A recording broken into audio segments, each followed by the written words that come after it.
நாட்டை ஆள்வது நான் அல்ல, எனக்கு ஓட்டு போட்ட மக்கள்தான் இந்த நாட்டை ஆள்கிறார்கள். ஒரே ஒரு நாள் ஒரு சீட்டில் குத்தும் ஒரு முத்திரை அடுத்த 5 ஆண்டுகளுக்கு நான் ஆள்வதற்கு அதிகாரம் வழங்குகிறது என்றால் அந்த முத்திரைக்கு எவ்வளவு மதிப்பும் மரியாதையும் இருக்கிறது பாருங்கள். எனவே மக்கள்தான் எஜமானர்கள் என்று கூறிய காமராஜர் தான் சொன்னபடியே நடந்தும் காட்டினார். ஆகவே தான் 2021 கூட இன்னும் காமராஜர் ஆட்சியையே நாம் அமைக்க வேண்டும் என்று எல்லா கட்சியும் கங்கணம் கட்டிக்கொண்டு நிற்கின்றன. வணக்கம், welcome to the Madras podcast. நீங்க கேட்டுட்டு இருக்கிறது அரசியல் சதுரங்கம். பேசிட்டு இருக்கிறேன்னா உங்கள் அரசியல்வாதி அசோக். போன எபிசோடோட முடிவில் நான் கொடுத்திருந்த டாஸ்க் 5 ஆண்டு கால திட்டம்னா என்ன அப்படின்னு பார்த்துட்டு வாங்கன்னு சொல்லியிருந்தேன். ஸ்ரத்தையோட அது என்னன்னு பார்த்து அதை பற்றி புரிஞ்சுக்கிட்டவங்களுக்கு வாழ்த்துக்கள். அதோட விடை என்னன்னு இப்போ நான் சொல்லிடுறேன். இந்திய பொருளாதாரமானது திட்டமிடுதல் என்ற அடிப்படையில் செயல்பட்டு வருகிறது. மாநில வளர்ச்சி திட்டங்களுக்காக நிதி ஒதுக்குவது இந்த திட்டத்தின் முக்கிய அம்சமாகும். போன எபிசோட்லயே நான் சொல்லியிருந்தேன், திரு நேரு அவர்கள் சீனா சுற்றுப்பயணம் மேற்கொண்டு இந்தியாவுக்கு திரும்பி வந்திருந்த போது சீனாவில் இருக்கிற பொருளாதாரம் மாதிரியே பொது உடைமை பொருளாதாரத்தை இந்தியாவிலையும் கொண்டு வரணும், அதாவது சோசியலிசம். ஆனா அது கத்தியின்றி ரத்தமின்றி நடைபெறணும். அதுக்காக தான் இந்த பிளானிங் கமிஷனை அவர் நிறுவினாரு. 1951 இருந்து 2017 வரை இந்த 5 ஆண்டு கால திட்டங்கள்ங்கிறது நடந்துட்டு வந்தது. அதாவது 12 5 ஆண்டு கால திட்டங்கள் வகுக்கப்பட்டிருக்கின்றன. 2014 இந்திய பிரதமராக பதவியேற்றுக்கிட்ட திரு நரேந்திர மோடி அவர்கள் 2015 இந்த 5 ஆண்டு கால திட்டங்களை கலைத்துவிட்டு நிதி ஆயோக், அதாவது national institute for transforming India அப்படிங்கிற ஒரு குழு அமைச்சு இப்போ அந்த குழு மூலமா தான் பொருளாதார சீரமைப்புகள் பற்றி முடிவுகள் எடுக்கப்படுகின்றன. சரி, இந்த வார டாஸ்க் என்னன்னு பார்த்துருவோம். தமிழ்நாடு, அதாவது இப்போ நம்ம தமிழ்நாடுன்னு பேர் வச்சிருக்கிற நம்ம மாநிலத்துக்கு அந்த பெயர் எப்போது சூட்டப்பட்டது, யாரால் சூட்டப்பட்டது, எப்போ அது நாடாளுமன்றத்தில் இந்த பெயர் நிறைவேற்றப்பட்டது. வாங்க இப்போ நம்ம இந்த வார எபிசோடுக்கு போகலாம். பள்ளி செல்லும் குழந்தைகளுக்கு வரப்பிரசாதமாக அமைஞ்ச மதிய உணவு திட்டத்தை காமராஜர் எப்படியெல்லாம் அரும்பாடுபட்டு கொண்டு வந்தாருங்கிறத போன எபிசோட்ல இருந்து பார்த்துட்டு வரோம். இந்த திட்டத்துக்கு மக்களிடையே பெருத்த வரவேற்பு கிடைச்சது. மக்கள் தானாக முன்வந்து நிதி, பருப்பு, அரிசி ஆகியவற்றை தானமா கொடுக்கறதுக்கு தயாராக இருந்தாங்க. சொல் வழியே இந்த திட்டத்தை பத்தி எல்லா கிராமங்களுக்கும் நகரங்களுக்கும் பரவ ஆரம்பிச்சு எல்லாரும் இந்த திட்டத்துக்கு பெரு ஆதரவு கொடுக்க ஆரம்பிச்சாங்க. காமராஜருக்கு ரொம்ப சந்தோஷம். இந்த திட்டம் நிறைவேறது பத்தி அவருக்கு கவலை இல்லை. ஆனா எவ்வளவு காலம்தான் மக்கள் இந்த திட்டத்தை ஆதரிப்பாங்க அப்படிங்கிற ஒரு கேள்வி இருந்துகிட்டு தான் இருந்தது. இதனால நிரந்தரமா இந்த திட்டத்துக்கு ஒரு நிதியை வகுக்கணும் அப்படின்னு அவர் முடிவு செஞ்சாரு. இதற்கு ஒரே ஒரு வழிதான் இருந்தது. தில்லி போய் இந்த திட்டத்தை பத்தி அங்க இருக்கிற பிளானிங் கமிஷன், பொருளாதார திட்டமிடுதல் குழு கிட்ட இந்த திட்டத்தை பத்தி எடுத்துரைச்சு அவங்க கிட்ட இருந்து நிதியை வாங்கிட்டோம்னா கவலையே இல்லாம என்றென்றும் இந்த திட்டம் செயல்பட்டே தீரும்ன்ற முடிவுக்கு வந்தாரு. முதலமைச்சர் திரு காமராஜர், நிதியமைச்சர் திரு சி சுப்பிரமணியம், கல்வித்துறை இயக்குனர் திரு நேது சுந்தரவடிவேலு 3 பேரும் டெல்லிக்கு போனாங்க. 5 ஆண்டு திட்டத்துல சேர்க்க வேண்டிய திட்டங்கள் குறித்து ஆய்வு செய்ய ஒரு குழு இருந்தது. அந்த குழுக்கு முன்னாடி இவங்களோட இந்த திட்டத்தை சமர்ப்பிச்சாங்க. அந்த திட்டத்தோட சாதக பாதகங்களை எடுத்து உரைச்சதுக்கு அப்புறம் அந்த திட்டத்துக்கு நல்ல வரவேற்பு கிடைச்சது. ஆனா கண்டிப்பா நிதி கொடுக்க முடியாது அப்படின்னு சொல்லிட்டாங்க. காமராஜருக்கு மன வருத்தம். எப்படியும் இந்த மதிய உணவு திட்டத்தை கண்டிப்பா அமல்படுத்தியே ஆக வேண்டும்ன்ற பிடிவாதம் மட்டும் காமராஜர் கிட்ட இருந்தது. மத்த எந்த மாநிலத்திலும் இந்த திட்டம் அமல்படுத்தப்படல. இந்த திட்டத்துக்கு செலவாகிற நிதியை வளர்ச்சி திட்டங்களுக்கு நம்ம பகிர்ந்தளிச்சா இன்னும் சென்னை மாகாணம் பல வளர்ச்சிகளை எட்டும்னு குழுவினர் சொன்னாங்க. ஆனா காமராஜர் அதை பத்தி கவலைப்படல. இந்த திட்டம் மட்டும் செயல்படுத்த ஆரம்பிச்சோம்னா மாணவர்களின் பசி மட்டும் இல்ல, தமிழகத்தின் கல்வி உச்சத்தை தோண்டும் அப்படிங்கறதுல எந்த சந்தேகமும் இல்லைன்னு காமராஜர் திடமா நம்பினாரு. குறுகிய அளவில் இந்த திட்டத்தை 1-2 மாவட்டங்கள்ல மட்டும் செயல்படுத்தி பாருங்க. கையை கடிக்காம இருந்ததுன்னா அதுக்கப்புறம் உங்க மாநிலம் பூரா இந்த திட்டத்தை செயல்படுத்தலான்ற ஒரு யோசனை முன்வைக்கப்பட்டது. எதற்குமே காமராஜர் விட்டு கொடுக்கல. அவர் பிடிவாதமா இருந்தாரு. கடைசியில அவரோட பிடிவாதம் வென்றுச்சு. 2வது 5 ஆண்டு கால திட்டத்துல மதிய உணவு திட்டம் சேர்த்து கொள்ளப்பட்டது.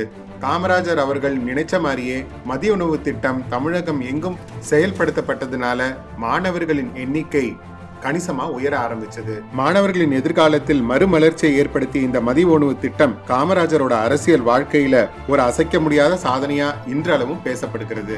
பின் நாட்கள்ல திரு எம்ஜிஆர் அவர்களால் கொண்டு வந்த சத்துணவு திட்டத்துக்கு அடித்தளம் போட்டதே இந்த மதிய உணவு திட்டம் தான். திரு காமராஜர் அவர்களின் நல்லாட்சிக்கு இது ஒரு உதாரணம் மட்டும்தான். திரு காமராஜர் அவர்களின் ஆட்சி காலத்துல தான் எந்த முடிவுகள் எடுக்கப்பட்டாலும் அது சாமானியன மனசுல வச்சுக்கிட்டு எடுக்கப்படும் முடிவுகள் என்பதுல எந்த மாற்று கருத்தும் இல்ல. ஒரு கிராமத்துல 500 மக்கள் அங்க இருந்தாங்கன்னா கண்டிப்பா ஒரு தொடக்கப்பள்ளி ஆரம்பிக்கப்பட வேண்டும்னு உத்தரவு இட்டார். அது மட்டும் இல்லாம ஆசிரியர்கள் பயிற்சி கூடங்களை அதிகமாக்கினாரு. அவர்களுக்கான ஓய்வூதியம், ஆயுள் காப்பீடு அறிமுகப்படுத்தப்பட்டது.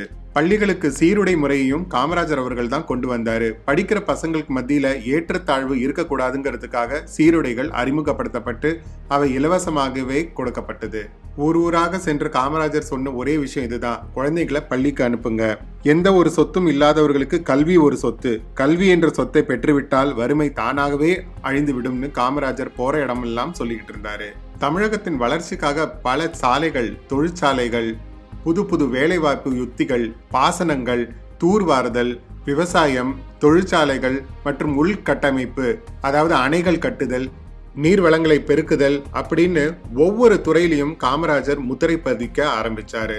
மக்களிடையே காமராஜர் அவர்களின் செல்வாக்கு பெருகி கொண்டே போய்கிட்டு இருந்த போதுதான் கட்சி ஆரம்பிச்ச நாள் முதலா சென்னை மாகாணத்துல நடக்கக்கூடிய அத்தனை அரசியல் விவகாரங்களிலும் ரொம்ப சிறப்பா செஞ்சிட்டு இருந்த திராவிட முன்னேற்ற கழகம் கண்டிப்பா இந்த தடவை தேர்தல்ல போட்டியிடணும்ன்ற முடிவுக்கு வந்தது. நான் போன எபிசோடுகள்லயே சொல்லியிருக்கேன், 1952 நடந்த முதல் பொது தேர்தல்ல திமுக அதுல போட்டியிடல. சில இடங்கள்ல கம்யூனிஸ்டுகளுக்கும் சில இடங்கள்ல சுயேட்சைகளுக்கும் ஆதரவு மட்டும்தான் கொடுத்திருந்தாங்க. ஆனா இப்போ தமிழ்நாட்டுல தங்களுக்குன்னு ஒரு இடம் கிடைச்சத அண்ணா நல்லா உணர ஆரம்பிச்சிட்டாரு. கட்சியோட 2வது மாநில மாநாடு திருச்சியில நடந்தது. அங்க பல விஷயங்கள் பேசப்பட்டும் விவாதிக்கப்பட்டும் இருந்தது. ஆனா முக்கியமா பொது தேர்தல் பற்றி பேச்சு எழும்பும் போது அங்க இருந்த செயற்குழு உறுப்பினர்கள் நம்ம இந்த தடவை கண்டிப்பா களத்துல இறங்கியே ஆகணும்ட்டு வலியுறுத்த ஆரம்பிச்சாங்க. அதை பொதுக்குழு உறுப்பினர்களும் ஏத்துக்கிட்டாங்க. தேர்தல் களம் காணணும் அப்படிங்கிற நம்மளோட இந்த வேட்கைய நமக்குள்ளேயே விவாதிக்காம இதோ இந்த மாநாட்டுக்கு வந்திருக்கிற அன்பு தம்பிகள் கிட்டயே நம்ம கேட்டுட்டா என்ன, ஒரு பொது வாக்கெடுப்பு நடத்தி அவங்களோட அபிப்பிராயத்தையும் நம்ம தெரிஞ்சுக்கிட்டா வசதியா இருக்கும்னு அண்ணா யோசனை சொன்னாரு. அதற்கேற்ப 20 மே 1956 வாக்கெடுப்பு நடந்தது. மாநாட்டுக்கு கிட்டத்தட்ட 60,000 பேர் வந்திருந்தாங்க. திராவிட முன்னேற்ற கழகம் தேர்தலில் நிக்கணும்னு நினைக்கிறவங்க சிகப்பு பெட்டியிலும், வேண்டாம்னு நினைக்கிறவங்க கருப்பு பெட்டியிலும் வாக்கு போடுங்கன்னு சொல்லி வாக்குச்சீட்டும் கொடுக்கப்பட்டது.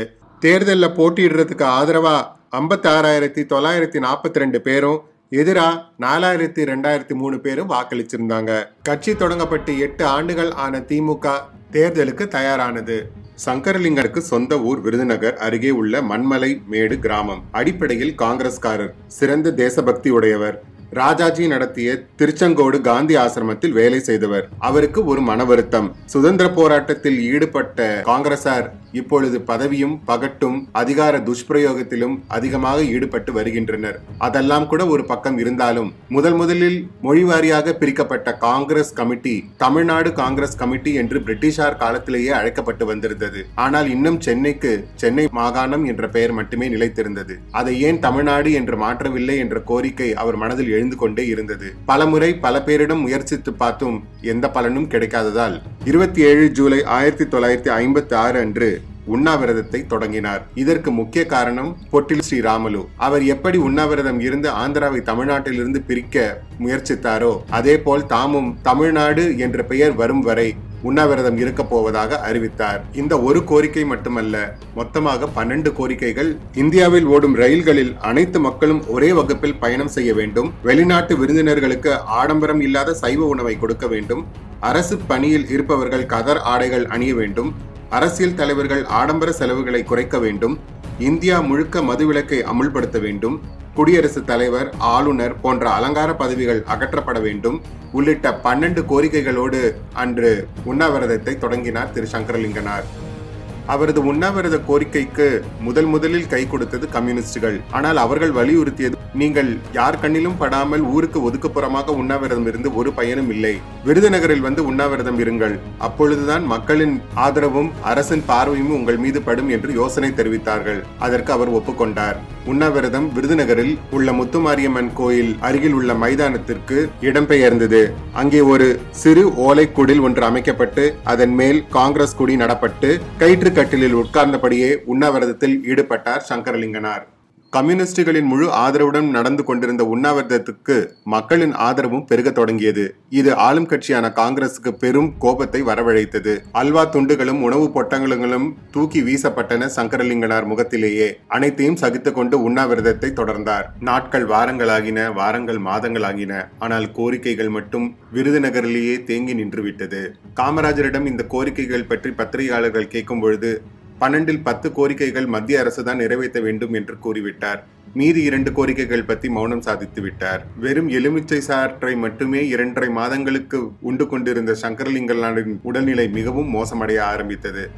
கடிதங்கள் மேல் கடிதங்கள் எழுதினார். ஆனால் அவர் கடைசியாக எழுதிய கடிதத்தில் மரண சாசனம் போல் ஒன்றை தெரிவித்திருந்தார். இந்த கோரிக்கையை முன்னிட்டு தான் மரணிக்க நேரிட்டால் காங்கிரஸ்காரர்களிடம் தன் உடலை ஒப்படைக்க கூடாது என்றும், கம்யூனிஸ்டுகள் தான் என் உடலை தகனம் செய்ய வேண்டும் என்றும் அந்த கடிதத்தில் உருக்கமாக எழுதியிருந்தார். கடைசியில் 10 அக்டோபர் 1956 மருத்துவமனைக்கு கொண்டு சென்ற 3வது நாள் சங்கரலிங்கனார் இறந்தார். கம்யூனிஸ்டுகளும் பெரியாரும் அண்ணாவும் மற்ற கட்சி தலைவர்களும் எவ்வளவோ வலியுறுத்தியும் சங்கரலிங்கனார் தன் உண்ணாவிரதத்தை கைவிடவில்லை. தமிழ்நாடு என்ற பெயர் மாற்றத்திற்காக தன் உயிரை துறந்தார். எபிசோடோட ஆரம்பத்துல நான் கேட்டிருந்த டாஸ்க் குவெஸ்டின் இதுதான். தமிழ்நாடுன்னு பேர் வரத்துக்கு தன் இன்னுயிரை நீத்த திரு சங்கரலிங்கனார் தான் முதலில் அடிக்கல் நாட்டினார். பிறகு 14 ஜனவரி 1969 திரு CN அண்ணாதுரை அவர்கள் முதல்வராக இருந்த பொழுதுதான் தமிழ்நாடு என்ற பெயர் நம் தமிழ்நாட்டிற்கு சூட்டப்பட்டது. 1957 தமிழக அரசியலில் இன்னும் ஒரு மைல்கல்லான வருடமாக கருதப்பட்டது. திமுக தன் அரசியல் வாழ்க்கையை ஆரம்பித்து முதல் முறையாக தேர்தலில் களம் கண்டது. தமிழ்நாட்டிலிருந்து ஆந்திர பிரதேசம் பிரிக்கப்பட்டது பிறகு நடத்தப்பட்ட முதல் தேர்தல் இது. சென்னை மாகாணத்தில் 205 சட்டமன்ற தொகுதிகளுக்கும் 41 பாராளுமன்ற தொகுதிகளுக்கும் மார்ச் மாதம் 1ஆம் தேதி 4, 6, 8 மற்றும் 11 ஆகிய தேதிகளில் தேர்தல் அறிவிக்கப்பட்டிருந்தது. அனைத்து தொகுதிகளுக்கும் செல்வாக்குமிக்க காங்கிரஸ் கட்சி வேட்பாளர்களை நிறுத்தியது. சாத்தூர் சட்டமன்ற தொகுதியை தேர்ந்தெடுத்தார் காமராஜர். அணைகள் கட்டியது, தொழிற்சாலைகள் நிறுவியது, மதிய உணவு திட்டம் என்று காமராஜரின் செல்வாக்கு மிக உயரத்தில் இருந்தது. அதே சமயம் பெரியாரும் அவருக்கு ஆதரவு தெரிவித்திருந்தார். காங்கிரசின் பிரச்சார பீரங்கியாகவே பெரியார் மாறியிருந்தார். காமராஜர் மீது இருந்த அதிருப்தியும் கட்சியில் இருந்து ஒதுக்கப்படுவதாக நினைத்த சில தலைவர்களும் ஒன்று சேர்ந்து காங்கிரஸ் சீர்திருத்த கமிட்டி என்ற கட்சியை தொடங்கினார்கள். அவர்கள் ராஜாஜியை நாடிய போது அவர்களுக்கு ராஜாஜி ஆதரவு அளிக்கவில்லை. ஆனால் உதவிக்கரம் நீட்டினார் ஃபார்வர்ட் பிளாக் தலைவர் முத்துராமலிங்க தேவர். அவர்களும் தேர்தல் களத்தில் குதித்தனர். கம்யூனிஸ்ட் கட்சி 55 சட்டமன்ற தொகுதிகளிலும் 13 மக்களவை தொகுதிகளிலும் போட்டியிட்டது. மாநிலங்களுக்கு கூடுதல் நிதி அதிகாரம், உள்ளாட்சி அமைப்புகளுக்கு அதிக அதிகாரம், உபரி நிலங்களை பகிர்ந்தளித்தல் போன்றவற்றை முன்வைத்து கம்யூனிஸ்டுகள் பிரச்சாரத்தில் ஈடுபட்டனர். முதல் முறையாக தேர்தல் களத்தில் காலடி எடுத்து வைத்த திமுக அகலக்கால் வைக்க விரும்பவில்லை. சட்டமன்றத்துக்கு 124 இடங்களிலும் மக்களவைக்கு 11 வேட்பாளர்களையும் நிறுத்தியது திமுக. NS கிருஷ்ணன், MGR, SSR, அண்ணா, கருணாநிதி, கண்ணதாசன் உள்ளிட்ட நட்சத்திரங்களில் ஜொலித்தது திமுக. அவர்களின் பிரச்சாரம் மக்களிடையே பலத்த வரவேற்பை பெற்றது. அவர்களுக்கு எதிராக பெரியாரும் கடுமையான விமர்சனங்களை எடுத்து வைத்தார். திமுகவினர் திட்டம் எதுவும் இல்லாத ஊதாரிகள் என்றார். கண்ணீர் துளிகளில் பஞ்ச பாண்டவர்களை முறியடிப்போம், புறப்படுங்கள் என்று திராவிட கழகத்தினருக்கு அழைப்பு விடுத்தார். திராவிட நாடு பிரிவினையை தொடர்ந்து வலியுறுத்திக் கொண்டிருந்த திமுக மாநிலங்களுக்கான அதிக அதிகாரங்கள் வழங்கப்பட வேண்டும் என்றும், வடநாட்டை மட்டுமே கவனிக்காமல் தென்னாட்டின் மீது அக்கறை செலுத்த முயற்சிகள் மேற்கொள்ளப்படும் என்று பிரச்சாரங்களை முன்வைத்தனர். இந்தியாவின் முதல் தேர்தலை வெற்றிகரமாக நடத்தி தந்த சுகுமார் சென் அவர்கள் இந்த தேர்தலையும் நடத்தி தருமாறு மத்திய அரசால் பணிக்கப்பட்டார். முதல் முறையாக இந்தியா முழுக்க தேர்தல் விழிப்புணர்வு திரைப்படம் திரையிடப்பட்டது. அப்பொழுது இந்திய வாக்காளர்களின் எண்ணிக்கை 19.3 கோடியாக இருந்தது. சென்னை மாகாணத்தின் அனல் பறக்கும் பிரச்சாரத்திற்கு இடையே ஜவஹர்லால் நேரு அவர்களும் பிரச்சாரத்திற்கு வந்தார். சுயேட்சையான திராவிட நாட்டை அமைப்போம் என்று திமுக காரர்கள் கூறுகிறார்கள். ஒரு பாகிஸ்தான் ஏற்பட்டது போதும், என்ன நடந்தாலும் இனி நாடு துண்டாடப்படாது, நிலையான அரசை காங்கிரஸ் கட்சியால் மட்டுமே தர முடியும் என்று கூறிவிட்டு சென்றார். காங்கிரஸ் வெற்றி பெற்றால் காமராஜர் தான் மீண்டும் முதல்வர், மத்தியிலும் காங்கிரஸ் ஆட்சியே அமையும், இந்த 2 சக்திகள் மூலம் சென்னை மாகாணத்துக்கு பல நன்மைகள் ஏற்படும் என்று காங்கிரஸ் கட்சியினர் தெரு தெருவாக பிரச்சாரம் செய்தார்கள். அவர்களின் பிரச்சாரத்திற்கு பதிலடி கொடுத்த அண்ணா, காமராஜரின் கரம் வலுப்பெற்றார் தமிழர்களின் குரல் வலியை நெரிக்கும், வடநாட்டவருக்கு காவடி தூக்கும், காமராஜர் எதில் வல்லவர்? தமிழ் மொழியில் காப்பதிலா, வளர்ப்பதிலா, தமிழர் தம் உரிமைகளில் காப்பதிலா அல்லது தமிழ்நாட்டின் எல்லைகளை காப்பதிலா? இதில் அவர் எதிலும் வல்லவராக தெரியவில்லையே என்று பதிலடி கொடுத்தார். ஒரு வழியாக பிரச்சாரம் ஓய்ந்து தேர்தல் நடந்து முடிந்தது. போட்டியிட்ட 205 இடங்களில் 151 இடங்களை காங்கிரஸ் கட்சி கைப்பற்றி ஆட்சியை தக்க வைத்தது. காங்கிரஸ் சீர்திருத்த கமிட்டி 16 இடங்களில் வெற்றி பெற்றது. களம் கண்ட முதல் தேர்தலிலேயே 15 தொகுதிகளில் கைப்பற்றி அனைவருக்கும் ஆச்சரியத்தை கொடுத்தது திராவிட முன்னேற்ற கழகம். அண்ணா, அன்பழகன், கருணாநிதி உள்ளிட்டவர் வெற்றி பெற்றிருந்தனர். EVK சம்பத் மற்றும் தர்மலிங்கம் இருவரும் திமுக சார்பில் மக்களவையில் தேர்ந்தெடுக்கப்பட்டனர். ஃபார்வர்ட் பிளாக் கட்சியின் சார்பில் ஸ்ரீவில்லிபுத்தூர் மக்களவை தொகுதி மற்றும் முதுகுளத்தூர் சட்டமன்ற தொகுதியில் போட்டியிட்ட பசும்பொன் முத்துராமலிங்க தேவர் இரண்டிலுமே வெற்றி பெற்றார். பிறகு முதுகுளத்தூர் சட்டமன்ற தொகுதியை ராஜினாமா செய்தார். 1 ஏப்ரல் 1957 வருடம் திரு காமராஜர் இரண்டாவது முறையாக சென்னை மாகாணத்தின் முதல்வராக பதவியேற்றுக் கொண்டார். காமராஜர் இரண்டாவது முறையாக பதவியேற்ற பிறகு எதிர்கொண்ட சவால்கள் என்ன? பரமக்குடியில் நடந்த கலவரங்கள், இந்தி எதிர்ப்பு போராட்டம், திமுக இரண்டாக பிளந்தது. இந்த சுவாரஸ்யமான தகவல்களுடன் உங்களை அடுத்த எபிசோடில் சந்திக்கிறேன். அதுவரைக்கும் உங்களிடமிருந்து விடைபெறுவது உங்கள் அரசியல்வாதி அசோக்.